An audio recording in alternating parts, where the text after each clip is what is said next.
The Serious. conference room smelled We need like to make leather a decision and expensive now. cologne. This proposal is our Maya sat best at the option far moving end of the forward. table, notebook open, pen balanced between her fingers. She wasn't taking notes. She was counting breaths. In for 4. Hold for 4. Out for 4. That's what the therapist had taught her after the divorce. Across from her, Daniel Mercer leaned back in his chair like he owned the room. He did, technically. CFO of Mercer and Stone Holdings. 6'2". Custom suit. A wedding ring that cost more than her first car. He was also her ex-husband. He didn't know she knew that the company he worked for, the one he'd climbed to the top of, was hers. Not partially hers. Not inherited. Hers. Built from the ground up by her late father, hidden under shell companies and trusts so old that even the lawyers had forgotten who really held the reins. Maya had found out 3 months ago, sitting in a lawyer's office that smelled like old paper and regret. Her father's estate. Final will. A gift he'd left her, buried under layers of protection because he knew what men like Daniel did to women like her. He'd been right. "All right, let's make this quick," Daniel said, not looking at her. "We've got budget cuts to discuss." Maya's boss, Tim, a soft-spoken man in his 50s who actually respected her, cleared his throat. "Daniel, maybe we should. I'll handle this." Daniel's eyes finally landed on Maya. Cold. Dismissive. "Maya, your department's underperforming. We're letting you go. Effective immediately." The room went silent. Tim's face flushed. "Daniel, that's not. It's decided." Daniel slid a folder across the table. "Severance papers. Already signed by HR, you'll get 2 weeks' pay. Security will escort you out." Maya looked down at the folder. Her hands didn't shake. She thought about the photo tucked in her wallet.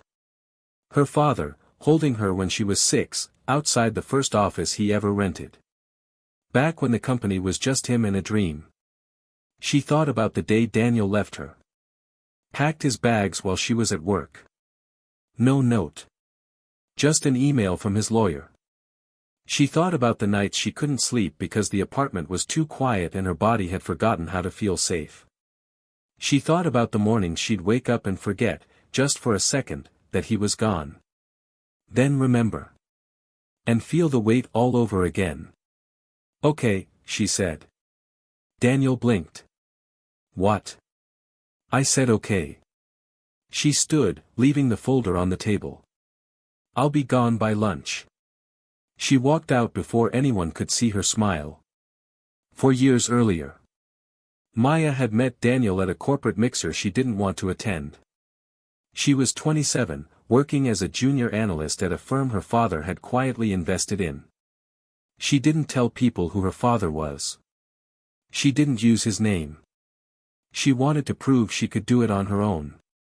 Her father, Richard Stone, had built an empire from nothing.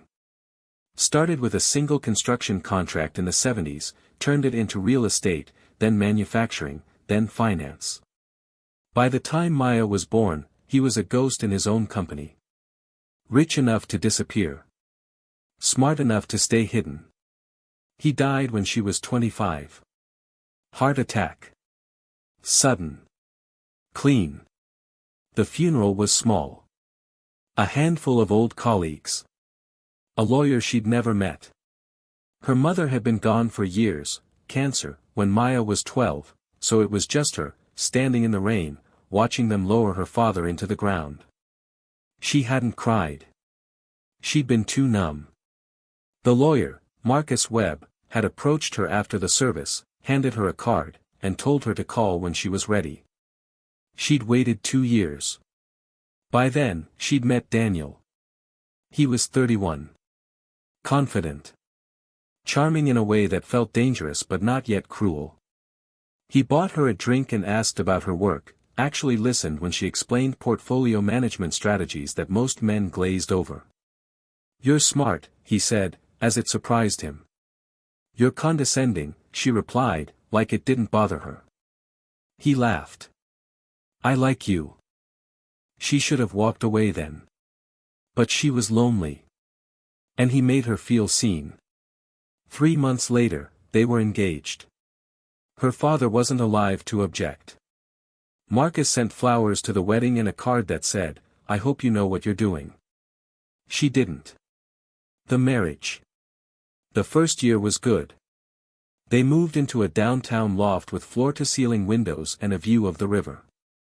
Daniel got promoted to senior analyst at Mercer and Stone Holdings. Maya kept working, kept climbing, kept proving herself. They had dinner parties. Went to galas. Pretended to be the kind of couple that had it all figured out. But Maya noticed things. The way Daniel's smile didn't reach his eyes when she talked about her work. The way he'd changed the subject when she mentioned a promotion. The way he'd introduce her at parties, this is my wife, Maya. She works in finance. Never her title. Never her achievements. Just, she works. The second year, the cracks widened.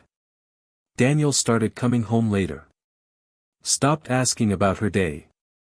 Looked at her like she was furniture, functional, forgettable. When she asked what was wrong, he said, nothing. You're imagining things. When she suggested counseling, he laughed. We're fine, Maya. Stop being dramatic.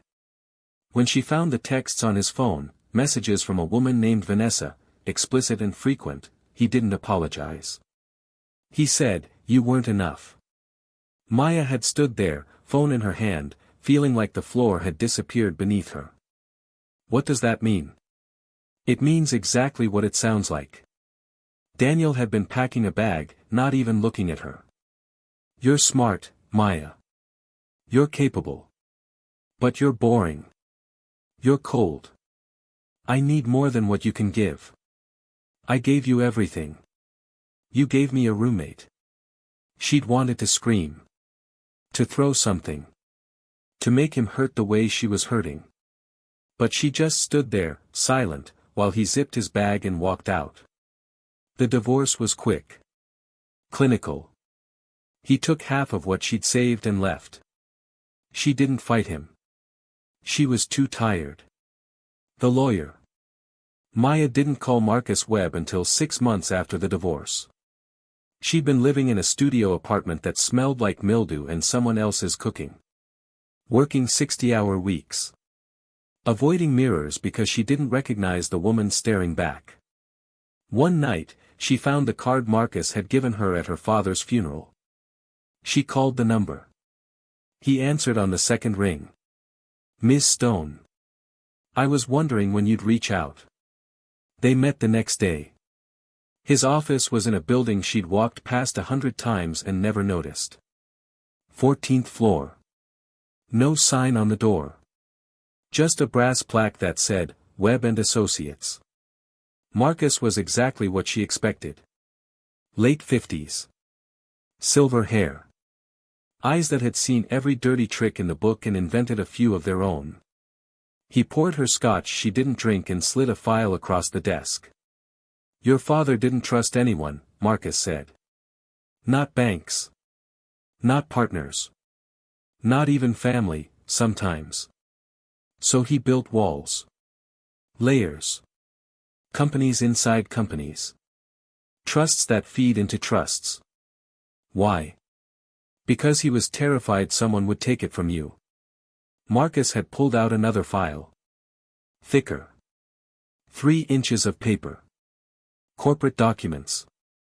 Ownership papers. Stock certificates. Mercer and Stone Holdings, he said. Your father founded it 42 years ago. Sold it, bought it back, restructured it, buried it under so many layers that even the IRS gave up trying to track it. Legally, it's owned by a trust. That trust is controlled by a board. That board answers to one person. He'd slid a single document across the desk. Her name. Handwritten. Signed by her father the week before he died. You own 72% of the company, Marcus said. You are, for all intents and purposes, untouchable. Maya had stared at the paper, numb. Why didn't he tell me? Because he wanted you to have a life first. A real one. Before you became this. This? Marcus had smiled, sad and sharp. Powerful. Maya had gone home that night and cried for the first time since the divorce. Not because she was sad. Because she finally had a weapon. The recon. Maya spent the next 3 months learning everything about Mercer and Stone Holdings. She read financial reports. Studied organizational charts. Tracked every decision Daniel had made since becoming CFO. She found patterns. Unapproved bonuses. Expense reports that didn't add up. Trips to Miami and Los Angeles that had no business justification. And Vanessa. Vanessa Brooks. Junior associate. 26. Daniel's direct report. Maya found the emails. The hotel receipts. The company credit card charges. She also found the complaints. 3 women. All junior staff. All reporting inappropriate behavior from Daniel. All quietly settled with NDAs and severance packages. Marcus had been right. They had everything. But Maya didn't move yet. She went back to work. Not at Mercer and Stone, she'd been fired from a subsidiary, but at another firm. Smaller. Quieter. She kept her head down. Rebuilt her savings. Waited. And then, one day, Daniel made a mistake. He fired her. The office. Maya packed her desk in silence. Her co-workers avoided eye contact. A few whispered. One, Jennifer, a woman Maya had mentored, came over, eyes red. This isn't fair, Jennifer said. It's fine, Maya replied, sliding her laptop into her bag. It's not. He's doing this because. I know why he's doing it. Jennifer hesitated. Are you going to fight it? Maya looked at her. Really looked. Yes, she said. But not the way you think. She finished packing. Tim hovered nearby, wringing his hands, whispering apologies she didn't need. It's fine, she said again. Really? Security didn't escort her out. Daniel had probably forgotten to tell them. Or maybe he wanted her to leave quietly, without a scene. She took the elevator down, walked through the lobby, and stepped into the autumn air. Her phone buzzed. A text from Marcus, "Are you ready?" She smiled. Yes. The plan. Maya sat in Marcus's office 2 days later.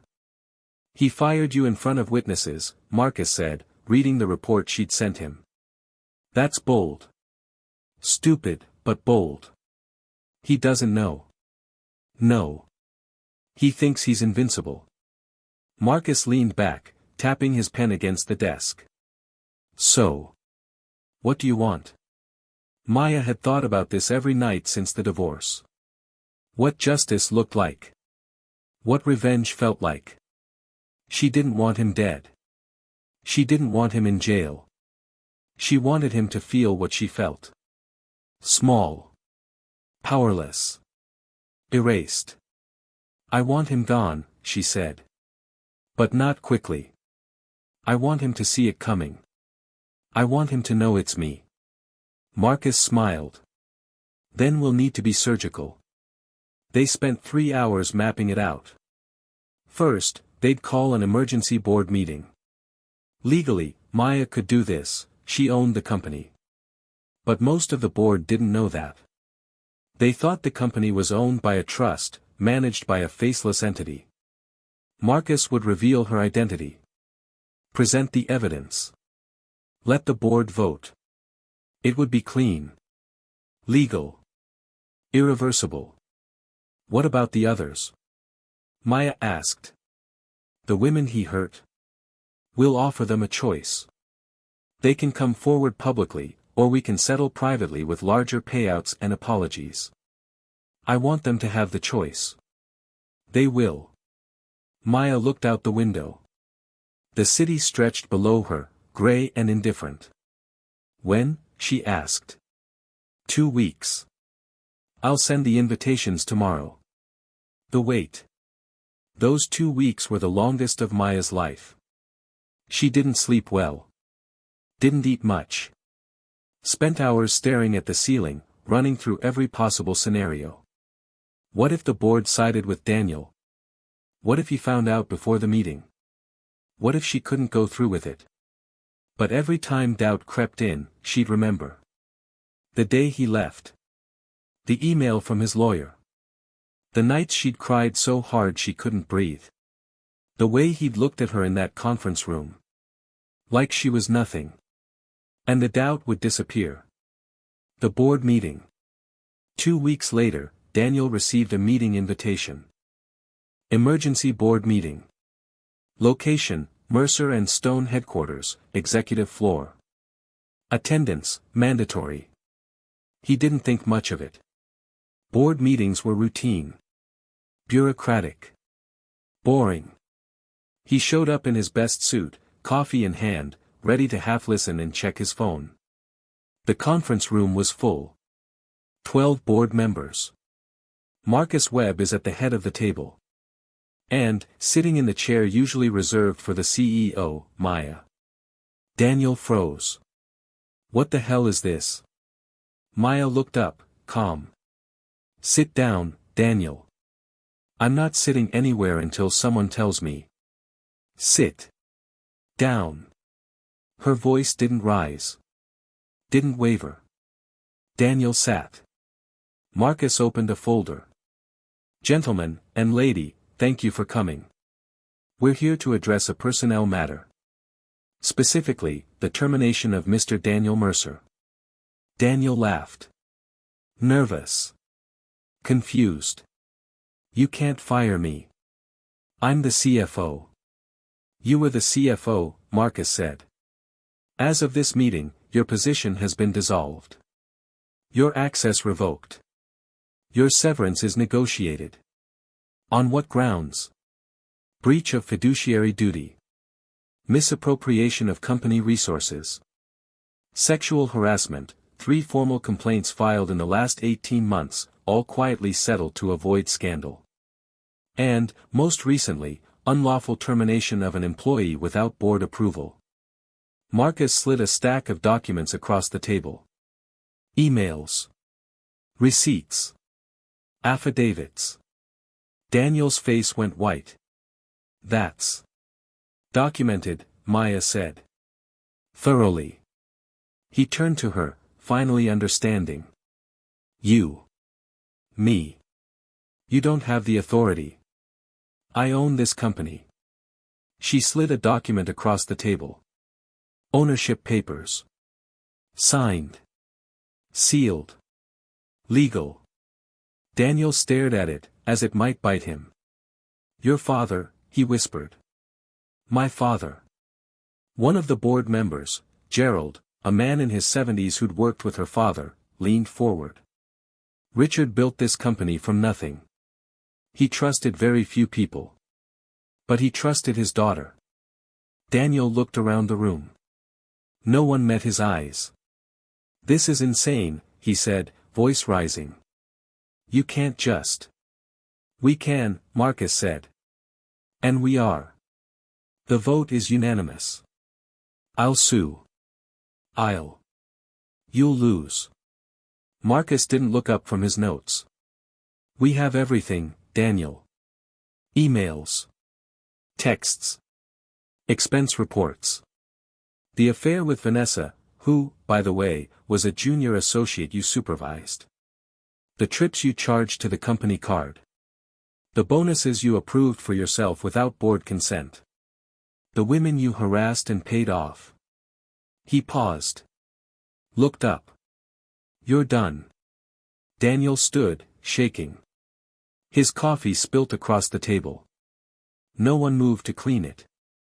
Maya, he said, voice breaking. Please. She looked at him. Really looked. For a moment, she saw the man she'd married. The one who'd made her laugh. The one she'd loved. Then she remembered the man who'd left. The one who'd said she wasn't enough.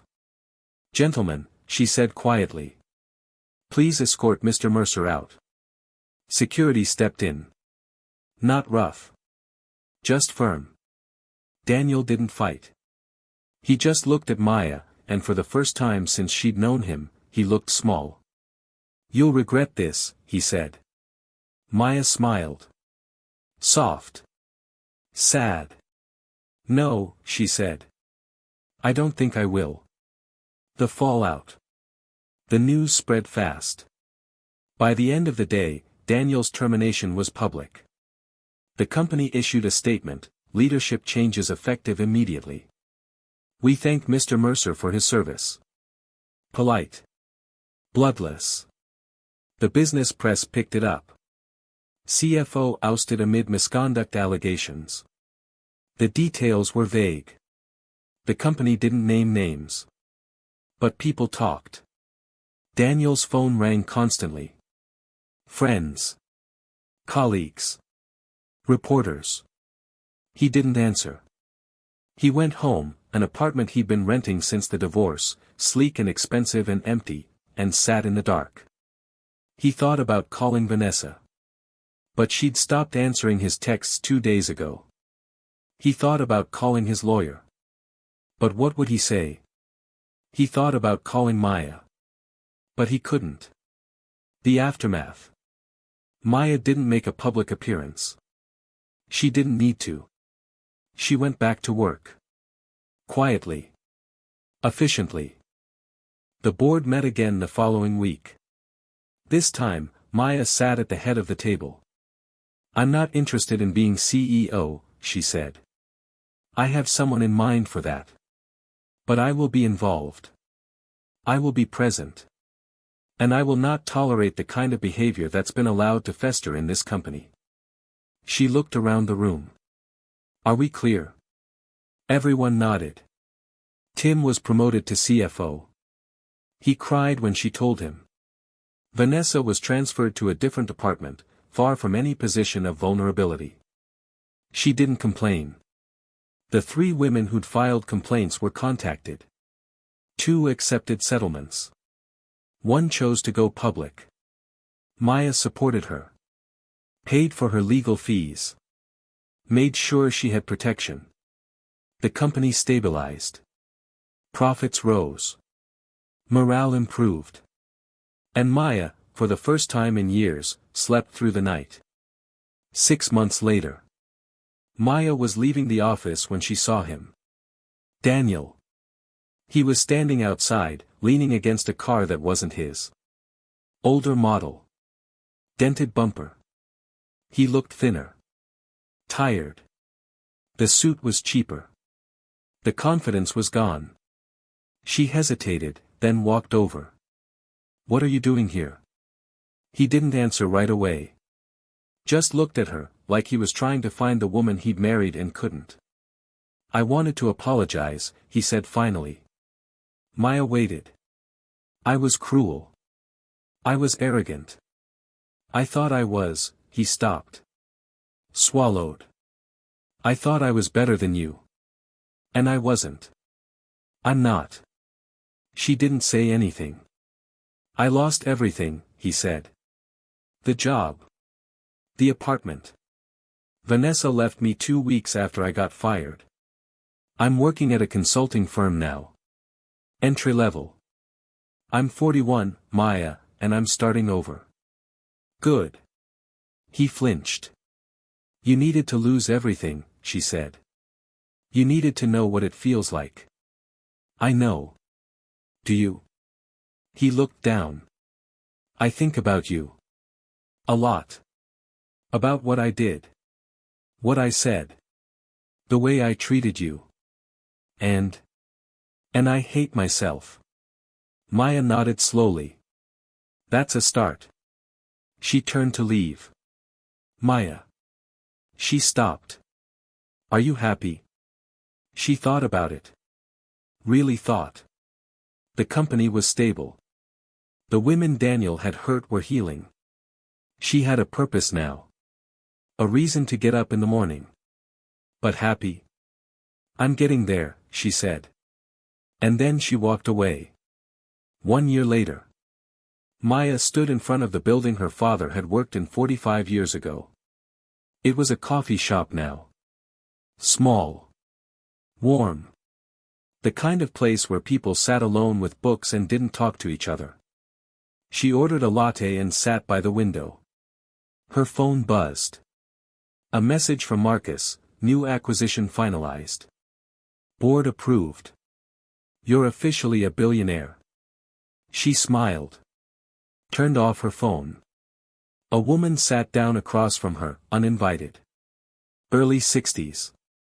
Kind eyes. Gray hair pulled back in a bun.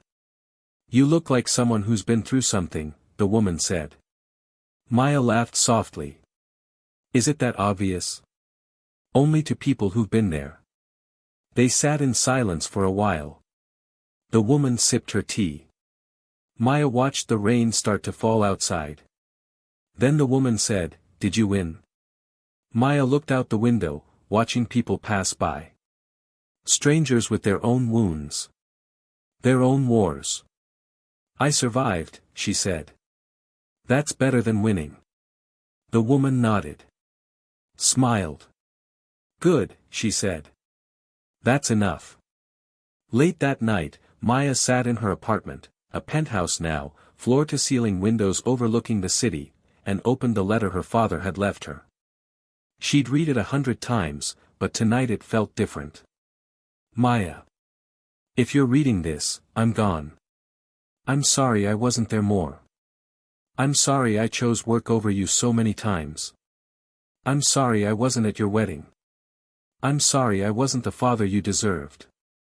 But I built this for you. Not the money. Not the power. I built it so that no one could ever make you feel small. I've seen what the world does to women like you. Smart women. Kind women. Women who give everything and get nothing back. I won't let that happen to you. Use this company wisely. Use it fiercely. Hire people who've been overlooked. Invest in people who've been underestimated. Build something that lasts. And remember, you were never weak. You were just kind. Don't let them take that from you. I love you more than I ever knew how to say. Love, Dad. Maya folded the letter carefully and placed it back in the drawer. She poured herself a glass of wine, stood at the window, and looked out at the city that had once made her feel invisible. Now, it was hers. Not because she owned buildings or commanded board rooms. But because she'd survived the fire and walked out holding the match. 2 years later. Maya never remarried. She dated occasionally. Careful. Cautious. She met a man named James, a teacher, of all things. Someone who had no idea who she was. Someone who made her laugh. It didn't last. But it was nice while it did. She expanded the company. Hired women who reminded her of herself, smart, overlooked, underestimated. She funded scholarships for women in business. Bought buildings and turned them into affordable housing. Invested in startups run by people banks wouldn't touch.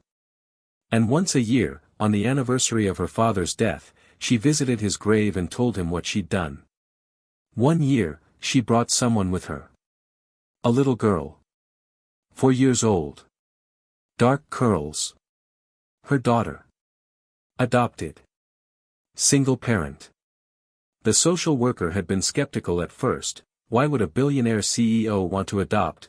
But Maya had been persistent. She wanted to be a mother. She wanted to give someone the kind of love her father had tried to give her. Is this Grandpa? The girl asked, pointing at the headstone. Yes, Maya said, kneeling beside her. He was firm. And very kind. Like you. Maya smiled and kissed her daughter's forehead. I hope so, sweetheart. As they walked back to the car, the little girl asked, Mommy, did Grandpa teach you how to be brave? Maya paused. She thought about Daniel. About the meeting. About the moment she'd looked him in the eye and taken back everything he tried to steal. She thought about all the women who'd been hurt and silenced. She thought about the nights she'd spent alone, learning to be whole again. No, she said softly. I taught myself. 5 years later. Daniel never recovered. He worked small jobs. Moved cities. Changed his name on LinkedIn. But everywhere he went, the story followed him. Whispers. Rumors. That's the guy who got destroyed by his ex-wife. He didn't date. Didn't marry again. He lived alone in a one-bedroom apartment in a city where no one knew him. And sometimes, late at night, he'd search her name online. CEO. Philanthropist. Power player. He'd see her photo, smiling, confident, untouchable, and feel the weight of everything he'd lost. Not the money. Not the status. Her. The woman he'd underestimated. The woman who'd been strong enough to survive him. He'd write emails he'd never send. I'm sorry. I was wrong.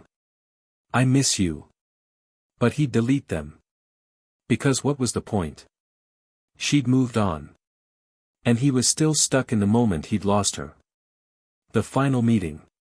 10 years after the divorce, Maya received a letter. It came to her office. Hand-delivered by a courier. Inside was a single page. Handwritten. Dear Maya. I don't expect you to read this. I don't expect you to respond. But I need to say it anyway. I'm sorry. Not because I lost everything. Not because I want something from you. But because you deserved better. You deserved someone who saw you. Who valued you. Who understood that you were extraordinary. I was too stupid and too arrogant to see it. I heard you adopted a daughter. I'm glad. You'll be a wonderful mother. I hope you're happy. I hope you found peace. I know I don't deserve your forgiveness. I'm not asking for it. I just wanted you to know that I finally understand what I lost. And I'm sorry. Daniel. Maya read the letter 3 times. Then she folded it carefully and placed it in her desk drawer, next to her father's letter. She didn't respond. But she didn't throw it away either. Maya stood on stage at a conference, looking out at 1,000 faces. Women. Mostly. Young and old. Different colors. Different backgrounds. She was giving a keynote. Building power in a world that doesn't want you to have it. She talked about her father. About the company. About the years she'd spent thinking she wasn't enough. And then she talked about the meeting. The moment she'd taken back her power. The room was silent. I'm not telling you this to brag, Maya said. I'm telling you this because someone out there needs to hear it. She paused. Looked out at the crowd. You are not weak. You are not small. You are nothing. You are powerful. You are enough. You are everything. And if someone makes you feel otherwise, take back what's yours. The room erupted in applause. After the speech, a young woman approached her. Early 20s. Nervous. Ms. Stone, I just wanted to say thank you. Your story, it helped me leave my job. My boss was. I know, Maya said gently. And I'm proud of you. The woman's eyes filled with tears. What do I do now? Maya smiled.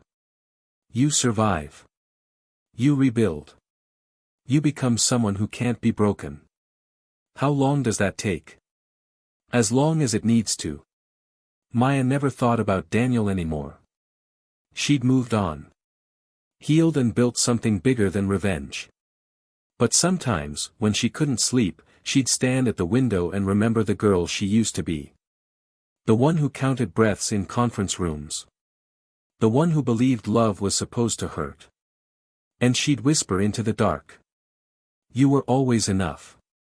Her daughter would wake sometimes, pad into the room on bare feet, and tug on Maya's sleeve. Why are you awake, Mommy? Just thinking, baby. About what? Maya would pick her up, hold her close. About how far we've come.